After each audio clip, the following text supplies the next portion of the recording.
안녕하세요. 제자도 8번째 마지막 시간을 갖도록 하겠습니다. 우리는 지난 시간을 통하여 앞에서 7가지의 내용들을 좀 같이 살펴보았습니다. 그것은 우리가 잘 알고 있다시피 불순응, 닮음, 성수, 창조 세계를 돌봄, 단순한 삶, 균형, 의존. 오늘은 마지막으로 죽음에 대해서 같이 내용을 나누도록 하겠습니다. 자, 급진적 제자의 8번째 특징이라고 이야기하는 것은 죽음이라는 겁니다. 어쩌면 마무리에 대해서 이야기하여 주고 있는 것 같아요.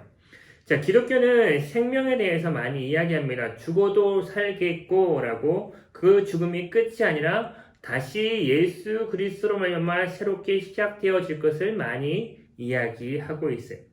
그래서 기독교는 영원한 생명, 최고의 생명을 주는 종교다라고 표현할 수 있습니다. 그것은 그냥 이야기가 아니라 정말로 예수 그리스도로 말미암아 우리에게 주어진 구원, 참 생명이라는 것을 분명히 성경은 언급하고 있다는 겁니다.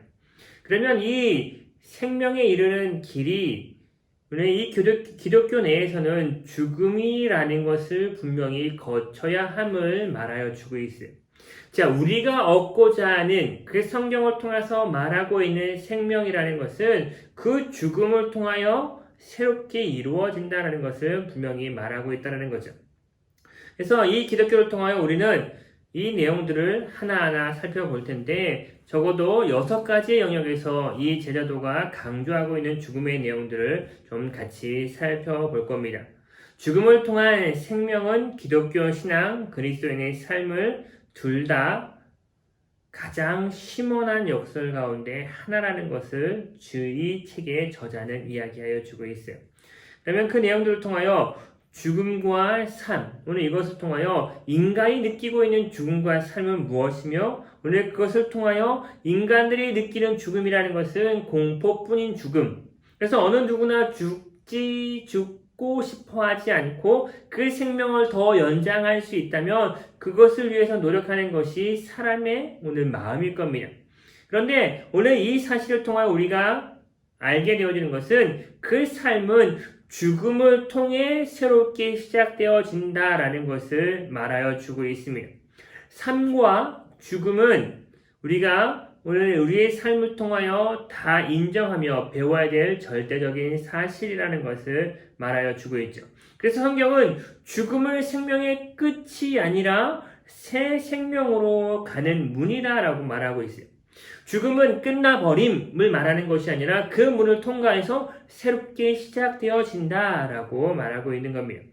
이것은 어쩌면 우리 가운데 있어서 자연의 생명과 죽음이 아니라 그리스도 안에서의 죽음을 말하여 주고 있는 거죠. 자, 자연을 통하여 말하는 죽음은 그냥 끝나버리는 거예요. 그런데 기독교에서 말하는 죽음이라는 것은 그리스도 안에서의 죽음. 그래서 이것은 끝이 아니라 관문을 열고 나아가는 것처럼 새로운 생명의 시작의 삶이 거기 있다라고 말합니다. 그래서 사도 바울은 로마서 6장 13절의 말씀을 통하여 어떻게 이야기하냐면 그리스도인을 죽은 자 가운데서 다시 살아난 자다라고 표현하고 있어요. 그러면 앞에서 이야기했던 이 6가지의 원리들을 하나하나 차근차근 같이 살펴볼 수 있도록 하겠습니다. 첫 번째로는 구원입니다. 자, 구원에 관해서 죽음과 생명을 바라볼 수 있어야 됩니다. 자, 바울은 하나님의 은사가 영생이다 라고 말했어요. 그리고 요한은 아들이 있는 자에게는 뭐가 있어요? 생명이 있다 라고 말했습니다. 또 하나는 이 생명의 이 특징 중에 하나는 영원성을 가지고 있는 것이 아니라 새롭게 시작되어지는 생명이다라고 말해요. 자, 내가 예수 그리스도를 믿음으로 말미암아 그래 계속 죽지 않고 쭉 이어지는 삶이 아니라는 것을 말해요. 예수 그리스도로 말미암아 우리는 새롭게 시작되어지는 거예요. 어쩌면 저자가 이야기하고 싶어하는 것은 우리의 침례의 의미를 조금 거기에 담고 싶어했던 것 같아요. 우리가 알고 있는 침례는 뭐예요? 물 아래서의 우리의 육체의 죽음, 물 위로 올라옴을 통하여 새로운 삶의 시작인 것처럼 이 저자가 이야기하고 있는 구원은 그것이라는 거예요. 자, 우리의 삶을 끝내고 새롭게 주 안에서 시작되어지는 그리스도 안에서의 새 삶과 새 시작을 구원이다라고 말하고 싶은 것 같습니다. 영생은 하나님과의 그 사귐 가운데 있는 삶입니다. 라고 요한복음 17장 3절의 말씀은 이야기하여 주고 있죠. 그래서 우리는 이 생명, 이 죽음, 오늘 그것은 그리스도 안에서 있어서 새롭게 재해석되어지며 그 의미가 무엇인지를 분명히 바라봐야 한다는 거죠. 자, 하나님이 예수 그리스도 안에서 우리에게 오셨다라는 것, 그것은 우리의 죄를 사해 주시고 우리를 위하여 대신 인성으로 오늘 그 가운데 오심과 그 죄를 해결하심과 다시 신성으로 그 문제를 해결하여 주심을 보여주던 것처럼 그리스도가 우리 가운데서 그 죄를 위하여 죽으심으로 오늘 그 모든 죄가 해결되어졌고 우리는 그 죄로 말미암아 죽을 자들이 아니라 새롭게 시작되어진다라는 것을 말하고 있어요. 그래서 그분이 우리 가운데 오심과 그 죽음이 우리를 위한 것이 아니다라고 말하면 그분의 죽음, 그분의 피 흘리심, 그분의 대속의 사건은 어쩌면 우리 가운데 아무 의미가 되어지 없다라고 말할 수 있는 거죠. 그렇기 때문에 우리는 그분의 오심과 죽으심과 그 구속의 사역들을 분명히 바라볼 수 있고 믿어야 한다라는 것을 말씀드리고 싶습니다. 자, 로마서 6장 11절의 말씀을 보면 이렇게 이야기해요. 자, 이와 같이 너희도 너희 자신을 죄에 대하여는 죽은 자요 그리스도 예수 안에서 하나님께 대하여는 살아있는 자로 여길지어다 라고 말합니다. 자, 앞에서 이야기했던 내용들이 성경의 말씀으로 동일하게 언급되어지고 있죠. 자, 너희도 너희 자신의 죄에 대하여 죽은 자 그리고 나서 그리스도가 예수 안에서 우리 가운데 오심으로 말미암아 살아있는 자, 그분을 믿고 따름으로 말미암아 살아있는 자가 되어진다라는 것을 말하여 주고 있어요. 우리가 그리스도와 하나가 되므로 그분이 죽음으로 이루신 일이 우리의 것이 되어집니다라고 말하고 있는 거예요. 그래서 우리는 하나님께 대하여 살아있는 자, 그분의 죽음을 통하여 살아있는 자가 되어진다라는 것을 말하고 있는 거죠. 자, 우리의 구원 어디에 있어요? 그분이 우리 가운데 우리를 위하여 대신 죽으심으로 새롭게 시작되어지는 삶이 구원입니다. 라고 말하고 있는 겁니다. 자, 두 번째로는 죽음을 통한 생명의 원리로 우리가 바라볼 수 있는 것은 제자도예요. 자, 먼저 말씀을 같이 보면 마가복음 8장 34절에서 35절의 내용을 보면 이렇게 적혀져 있어요. 무리와 제자들을 불러 이르시되 누구든지 나를 따라오려거든 자기를 부인하고 자기 십자가를 지고 나를 따를 것이니라. 누구든지 목숨을 구원하고자 하면 잃을 것이요 누구든지 나와 복음을 위하여 자기 목숨을 잃으면 구원하리라 라고 말합니다. 자, 그리스도께서 사람을 부르실 때 오늘 주의 일꾼으로 세워내시거나 오늘 그들에게 구원을 베푸기 위해서 불러실 때 그분이 우리 가운데 하신 말씀이 뭐라고 이야기하여 주고 있어요? 방금 읽었던 말씀은 우리를 그 부르신 가운데 세우실 때 요구하신 것은 뭐예요? 죽음을 이야기하여 주고 있습니다. 죽으라 라고 명령하여 주고 있습니다. 나를 따라오르거든 내 자신을 다 부인하는 가운데 나아가야 하며 십자가를 지고 따르는 가운데 우리의 목숨을 위한 따름이 아니라 그 목숨조차 내려놓음을 통하여 우리는 죽는 것이 아니라 어떻게 되어진다? 구원을 얻는 가운데 살아갈 수 있다라고 말하고 있는 거예요. 자, 예수님은 우리 가운데 이 일을 그 십자가의 구속의 사역을 통해 우리 가운데 보여주시고 설명해 주셨다는 겁니다. 우리가 예수님을 따르고 있다면 우리의 마지막의 자리는 무엇이 되어지냐면 죽음의 자리가 되어야 된다라고 말해요. 그래서 그 죽음의 자리가 되어질 때 우리는 비로소 뭐예요? 그 예수 그리스도로 말미암아 새 삶, 새 생명이 시작됩니다라고 말하고 있습니다. 오늘 본문 마가복음 8장 35절의 말씀은 우리 가운데 죽을 것을 그래서 명령하여 주고 있어요. 그래서 그 죽음이 오늘 끝이 아니라 새 삶, 새 시작이다라고 말하고 있는 겁니다. 예수님은 자기 부인을 대가로 진정한 자기를 발견, 죽음을 대가로 진정한 생명을 말씀하여 주신다는 겁니다. 나를 부인하였을 때 온전한 나를 다시금 발견할 수 있고 나의 생명을 내어버림으로 나아갈 때 그분을 따름으로 우리는 그 생명을 잃어버림이 아니라 진정한 어둠이 되어진 영원한 생명을 약속받게 되어집니다. 라고 말씀하여 주고 있어요. 그래서 로마서 8장 13절의 말씀을 보면 이렇게 나와져 있는 것이죠. 너희가 육신대로 살면 반드시 죽을 것이로되 영으로서 몸의 행실을 죽이면 산다.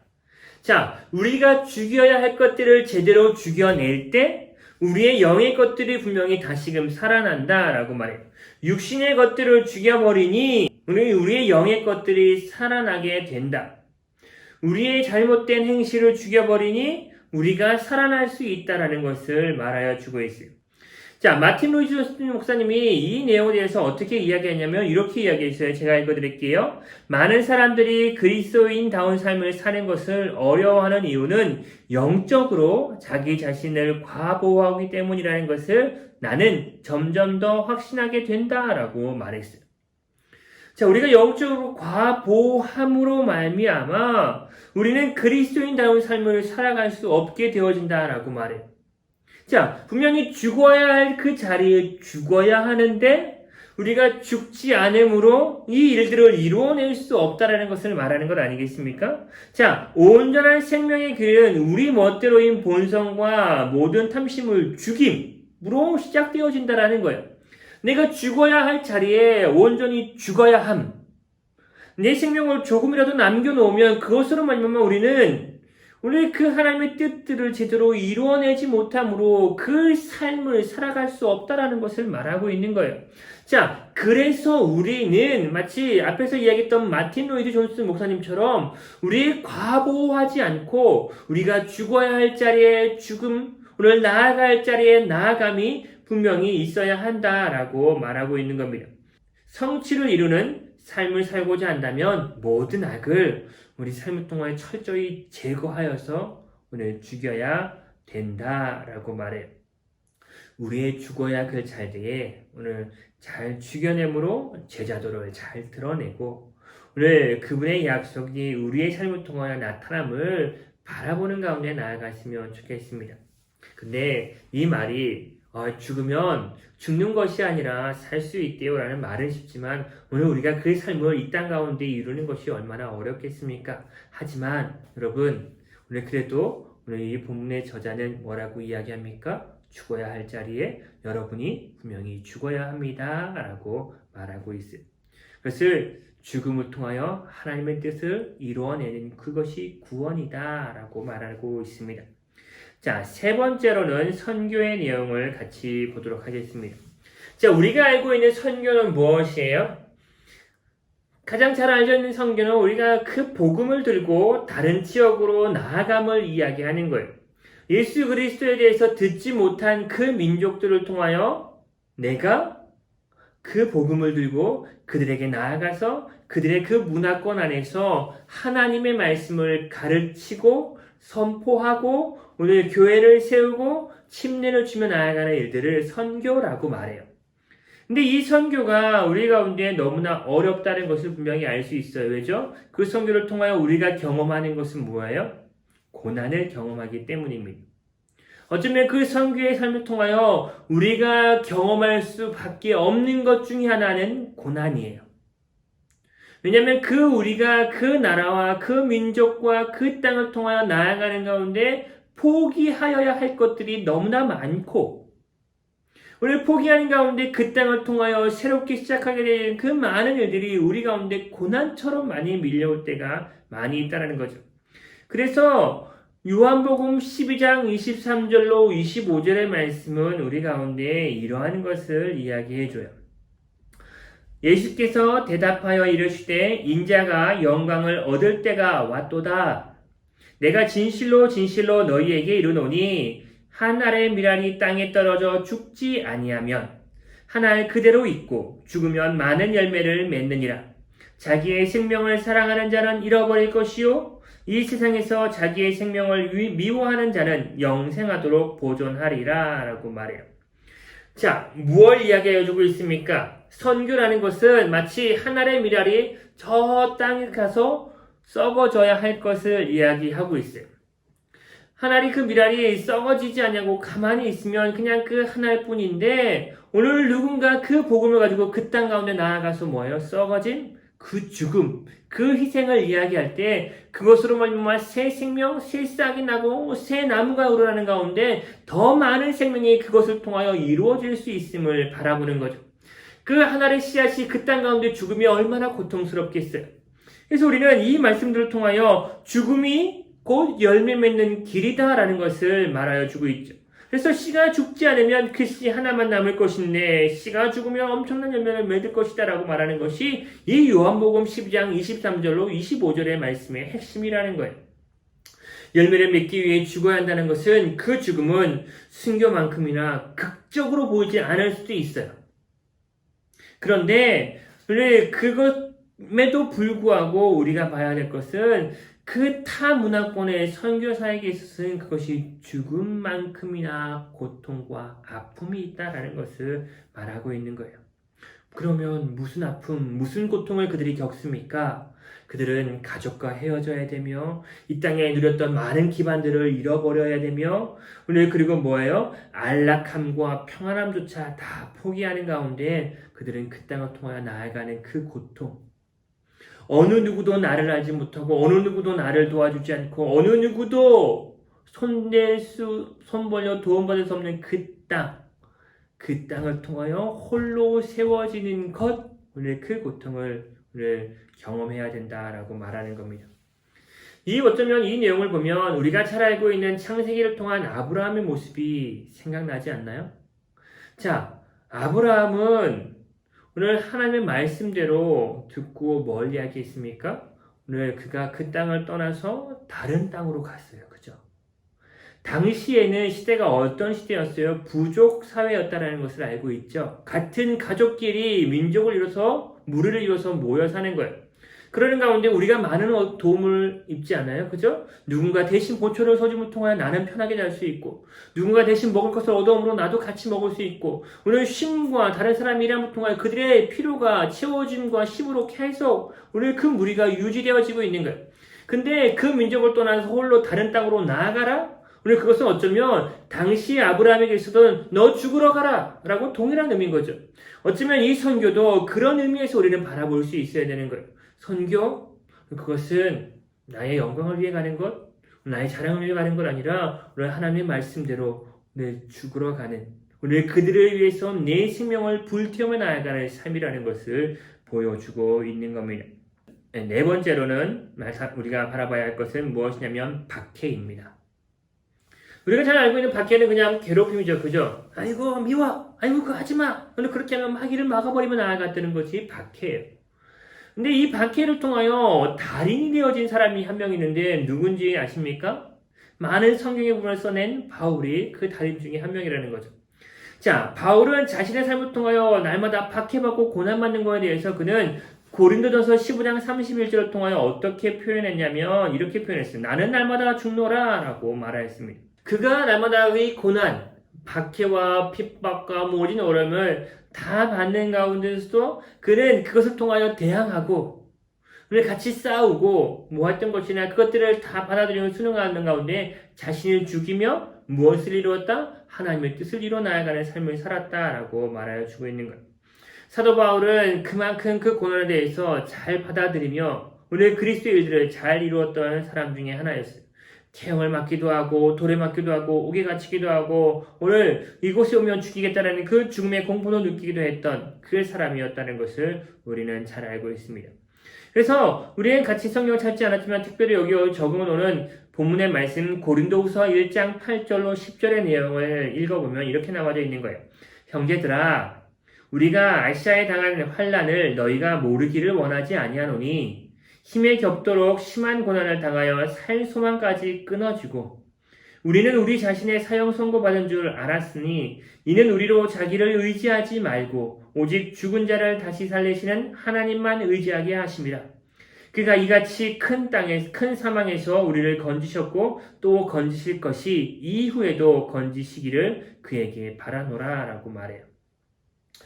자, 하나님이 바울이 당하는 그 고난의 자리마다 어떠한 일을 행해 주셨어요. 계속해서 건져내어 주시고 위로하여 주시고 오늘 보듬어 주는 일들이 그 가운데 있었다는 거죠. 근데 모든 자리를 통하여 바울이 그 하나님의 도우심으로 그의 생명을 유지하고 보존할 수 있었던 것은 아니에요. 끝내 한 사건을 통하여 그는 그 가운데 죽음을 경험하게 되어지는 사건도 있었다라는 것을 우리 가운데 성경은 보여주고 있지 않습니까? 바울은 그 생명의 자리에 우리 그 절박한 자리 가운데 구원받지 못하고 처형을 당하게 되어집니다. 이로써 우리는 바라봐야 될 것이 무엇이에요? 하나님은 우리의 모든 삶의 자리를 통하여 다 구원해 주시지는 않지만 하나님께서 우리 가운데 그 순교에 대한 그 박해에 대한 이 성경의 마지막 경고의 말씀들을 우리 가운데 해주고 있다는 것을 잘 붙잡아야 된다는 거죠. 그래서 요한계시록 2장 10절의 말씀을 보면 이렇게 이야기해요. 자, 너는 장차 받을 고난을 두려워하지 말라. 볼지어다 마귀가 장차 너희 가운데 몇 사람을 옥에 던져 시험을 받게 하리니 너희가 10일 동안 환난을 받으리라. 내가 죽도록 충성하리라. 그리하며 내가 생명의 간을 내게 주리라라고 말해요. 자, 모든 자를 통하여 구원을 받을 수 없을지라 할지라도 우리는 그 자를 통하여 뭘 해요? 그 환난을 견뎌내라라고 이야기. 그 신앙을 포기하지 말고 이겨내는 가운데 견뎌내면 우리의 육신의 삶이 죽는다할지라도 뭐예요? 그 끝을 통하여 끝내 충성으로 마무리하게 되어질 때 우리에게 주어지는 하나님의 은혜, 그 약속 뭐라고 이야기합니까? 내가 생명의 간을 내게 준다라고 말해요. 우리의 믿음이 그 박해와 어려움의 자리를 통하여 포기되지 않음. 근데 주님이 우리를 그 삶의 자리를 통하여 우리를 그 어려운 자리 가운데 구원해내지 않으신다 할지라도 우리의 신앙을 지키게 되어질 때 그것은 죽음이라고 보여진다 할지라도 뭐예요? 내가 하나님 앞에 새 생명을 얻으며 나아가는 큰 일이 되어진다라고 말하는 것 아니겠습니까? 박해의 자리 분명히 어려움이 있어요. 근데 그 어려움을 견디면 오늘 그 이후에 더 큰 하나님의 은혜가 있다는 것을 분명히 알 수 있습니다. 저는 군대에 있을 때 교회에 가기 위해서 좀 노력을 했어요. 근데 자대 배치 받고 나서 제가 처음 어려움을 겪은 것 중에 하나는 군대에서 이제 종교활동 시간에 제가 종교활동을 갔다 오겠습니다 라고 이야기했을 때 한 12명의 오늘 내무실에 있을 때 최고참이 뭘 이야기했냐면 야, 너 가지 마. 너 가면 네 발을 위에 고참들이 일하니까 네가 가면 안 되지. 생각이 있냐 없냐라고 말하면서 너 그냥 여기 각 잡고 앉아있어 라고 이야기했어요. 그래서 주일날 또는 수요일날 저는 교회를 가지 못하고 그냥 그 시간에 오늘 내무실에 가만히 앉아있거나 아니면 시키는 일을 하는 것이 제 전부였어요. 근데 그 어려움을 제가 이제 대대 군종병에게 이야기했어요. 내가 이러한 상황에 대해서 이렇게 되었다. 종교활동을 갈 수 없게 되었다를 얘기할 때 대대 군종도 그것을 알고 있었다라고 말해요. 그래서 자기가 좀 참다가 오늘 이야기할 터이니 기다려봐라 라고 이야기했어요. 그래서 그 불의한 가운데 저는 그냥 기다렸어요. 잘 기다리고 오늘 그것에 대해서 참고 있냐 했더니 어떤 일이 있냐면 대대 군종이 이야기하고 통하여 그 고참이 그래 너는 그냥 종교활동 그냥 가. 내가 막지 않을게 그냥 가라고 이야기하여 주었고 그래서 저는 오늘 종교활동이 그 이후로는 자유롭게 다닐 수 있게 되었다는 거죠. 자, 아무리 박해와 어려움이 우리 가운데 있으면 어쩌면 우리는 그것이 너무나 크게 보이게 돼요. 넘을지 못할 것 같은 큰 장벽처럼 보인다 할지라도 오늘 그 자리를 통하여 주님이 뭐예요? 구원해 줄 때도 있지만 구원하지 않을 때에도 그것을 잘 지켜내라. 지켜내는 것이 이기는 것이다 라고 말하고 있어요. 자, 5번째 순교입니다. 자, 여러분 뭔가 좀 이상한 걸 느끼셨나요? 앞에서 이야기했던 것들에 대해서 좀 구별해 놓은 것을 느끼나요? 예. 순교와 박해를 나눠놨어요. 차이를 아시겠나요? 저도 명확한 차이는 모르겠어요. 근데 이 저자가 순교와 박해를 구별해 놓은 데는 분명히 다른 이유가 있을 겁니다. 그것은 분명히 그 가운데 차이가 있을 것이라는 것을 이 저자는 이야기하고 싶은 거예요. 순교를 통한 것에 대해서는 특별한 영예가 주어질 것이다 라고 이 저자는 성경을 통하여 바라보고 있어요. 자, 요한계시록 20장 4절의 말씀을 보면 이렇게 나와져 있습니다. 내가 또 보좌들을 보니 거기에 앉아있는 자들이 있어 심판하는 권세를 받았더라. 또 내가 보니 예수를 증언함과 하나님의 말씀 때문에 목배임을 당한 자들의 영혼들과도 짐승과 그의 우상에게 경배하지 아니하고 그들의 이마와 손에 그의 표를 받지 아니한 자들이 살아서 그리스도와 더불어 1000년 동안 왕노릇하리니 라고 나옵니다. 우리의 삶을 통하여 순교당함을 이야기하고 있는 것 아니겠어요? 하나님은 오늘 이 저자는 이 이야기를 통하여 우리 가운데 해주고 싶은 것은 그 박해를 넘어선 순교, 그 죽음에 이르는 것들을 이뤄내야 할 것을 말하여 주고 있는데 이것을 한 예를 통하여 이야기해 주고 있어요. 요시프톤이라는 사람이에요. 그가 오늘 이 삶을 통하여 그리스도의 제자에 있어서 이 순교의 내용을 충분히 보여주고 있다는 거죠. 본문에 나와 있는 것처럼 보시면 1933년에 태어난 루마니아의 기독교 지도자였습니다. 세계적으로 유명한 오라데아 침례교회 목사가 되었고 오늘 거기서 4년 동안 신작에 사역하고 나서 오늘 그는 그 나라를 통하여 체포되었다라고 말해요. 무엇 때문에 체포되었는가라는 것은 알 수 없지만 어떠한 의혹이 그 가운데 있어서 이들을 체포했다라고 말합니다. 그러고 나서 그를 신문하였고 많은 것들에 대해서 어려움을 당하기도 하고 나서 그는 루마니아를 이제 떠나 미국에 정착할 기회를 얻게 되었다고 해요.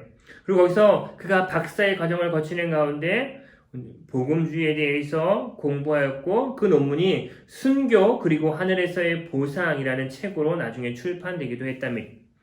근데 그가 나중에 그 일을 통하여 니콜라 차우셰스쿠의 억압의 정권에서 당국자들이 그를 죽이려고 할 때 이 사람이 뭐라고 이야기했냐면 이제 당신의 최대 무기는 죽이는 것입니다. 하지만 나의 최대 무기는 뭐예요? 죽는 것입니다. 라고 이야기했어요. 너는 그 죽음으로 그것을 끝내버리려고 하지만 나는 죽음으로 이것이 끝나는 것이 아니라 더 크게, 더 힘있게, 더 영향력 있게 세워지는 것이야 라고 말을 주고 있는 거죠. 자, 우리가 잘 알고 있는 본회퍼 목사님도 이 비슷한 일을 그가 겪었습니다. 1945년 4월 8일 수용소에서 그가 갇혀있는 가운데 예배를 드리고 있었어요. 예배를 드리는 과정 중에 2명의 사람들이 와서 이렇게 이야기했어요. 제수 본회퍼, 우리와 함께 갈 준비를 하시오라고 이야기했다고 합니다. 이 의미는 분명히 죽으러 간다라는 의미죠. 교수대에 그가 세워질 거야 라고 말해주고 있는 거예요. 당신은 지금이 마지막이야 라고 말하고 있는 거죠. 근데 이곳으로 그는 뭘 얘기했냐면 그 교수대에 나아가면서 그가 했던 말 중에 하나는 이것이에요. 이것으로 끝이다. 하지만 내게는 생명의 시작이다 라고 그가 말을 했다라고 합니다. 자, 우리는 이 순교, 박해를 넘어가는 순교의 모습을 통하여 바라봐야 할 것은 무엇이에요? 그것은 이 땅을 통한 그 죽음이 아니라 새로운 시작이며 오늘 더 힘있게 되어지고 더 영향력 있게 씌워져가는 그 일 중에 하나다라고 말하고 있는 것 분명히 아시겠죠? 자, 우리도 어느덧 대한민국 기독교가 세워진 지 100여 년 넘어가고 있어요. 이 100여 년의 흐름 가운데 세워질 수 있었던 큰 이유 중에 하나는 무엇이에요? 많은 다른 나라의 선교사님들이 이 땅에 들어와 그 하나의 미알이 되어지는 가운데 죽었던 그 피 흘림. 마치 예수 그리스도가 흘린 그 피처럼 그들이 이 땅 가운데 조금씩이라도 아마 흘려내는 그 핏방울을 통하여 이 땅은 그 믿음 가운데 변화되어지고 새롭게 세워지기 시작하였다라는 것을 말하여 주고 있는 거죠. 마치 오늘 요시프톤과 보네퍼가 이야기했던 것, 이것이 끝이 아니라 시작이며 이것이 죽이는 것이 너희의 무기지만 나는 이 죽는 것이 나에게 가장 큰 무기다라는 것을 통하여 우리는 하나님의 뜻을 이뤄감에 있어서 그 죽음도 두려워하지 않는 가운데 나아가야 함을 분명히 보여주고 있습니다. 마지막 6번째로는 유한성입니다. 자, 죽음에서 생명에 이르는 마지막의 영역, 유한성. 오늘 무엇인가 한계가 있다라는 것을 말하여 주고 있습니다. 근데 이 한계는 우리 가운데 어떠한 것을 보여주냐면 이러한 것을 보여줘요. 앞에서부터의 내용들을 다 같이 보는 가운데 오늘 책에 보면 이렇게 요약해 놨을 겁니다. 구원에서 제자도예요. 구원에서 그리스도가 우리를 살리기 위해 죽으셨다. 제자도에서는 우리가 몸의 잘못된 행실을 죽이면 살 것이다. 선교에서는 많은 열매를 맺으려면 씨가 죽어야 한다. 박해에서는 뭐예요? 우리가 살기 위해서 죽는 것이다. 그리고 순교에서 그것을 보았다라고 말해요. 자, 우리는 죽을 수밖에 없다라는 사실과 육체적인 죽음은 분명히 직면할 것이고 그것에 대해서 우리는 우리의 삶을 분명히 그 가정 가운데 많은 공포를 느낄 수도 있겠지만 오늘 그것은 그리스도인에게 있어서 공포가 되지 않는다라는 것을 말하여 주고 싶은 거예요. 성경은 우리 가운데 있어서의 많은 사람들, 오늘 그 사람들이 그 두려움 가운데 그들을 이루어내지 못함을 오늘 마치 위로하듯이 오늘 그것을 두려워하지 말고 그 일을 이루어내십시오. 그것을 이루어내는 것이 그 단계를 넘어가는 가운데 그 큰 뜻을 이루어낼 수 있는 과정의 일입니다. 라고 말하고 있는 것입니다. 고린도서 15장 55절의 말씀은 그래서 이렇게 이야기합니다. 사망아 너의 승리가 어디 있느냐? 사망아 내가 쏘는 것이 어디 있느냐? 라고 말합니다. 이것은 우리 가운데 있어서의 그 죽음과 생명의 이 단면적인 것을 오늘 같이 보여주고 있는 거예요. 마치 비유하듯이 오늘 그 그림을 그려내듯이 이 한 절의 말씀을 통하여 보여주고 있는데 우리는 이것들을 더 쉽게 이야기하기 위해서는 마치 그런 것들을 바라보았으면 좋겠어요. 어쩌면 우리는 씨앗과 오늘 그것을 통하여 변화되어지는 것을 바라보았으면 좋겠어요. 자, 한 씨앗이 그대로 남아있으면 우리는 분명히 볼품없는 거예요. 근데 이 씨앗이 죽어버리게 되어질 때 어떤 일이 일어나게 되어집니까? 그 가운데 싹이 나게 되어지고 오늘 아름다운 꽃이 피어나는 것을 우리는 바라볼 수 있다는 거죠. 자, 씨앗이었을 때의 색깔과는 전혀 다른 색깔의 모습을 그가 피워내기 시작해요. 씨앗일 때 보이지 않았던 생명이 오늘 그 죽음으로 말미암아 이 씨앗은 새로운 생명이 솟아나는 것을 바라보게 되어진다는 거죠. 이 본문은 우리 가운데 말하여 주는 것은 이 죽음, 그 가운데 있었을 그 연속성, 그것을 우리 가운데 말하고 싶은 거예요. 보이지 않는 것이 오늘 계속해서 또한 그 가운데 연결되어지고 있음을 우리 가운데 말하여 주고 있습니다. 그래서 혹 박해 가운데 또는 순교한 상황에서 우리에게 주어지는 위로가 되어진다라고 이 말씀은 이야기하여 주고 있습니다. 궁극적인 그 부활은 오늘 이것으로 말미암아 우리가 죽었을 때 그 생명의 부활입니다라고 말하여 주고 있는 것 아니겠습니까?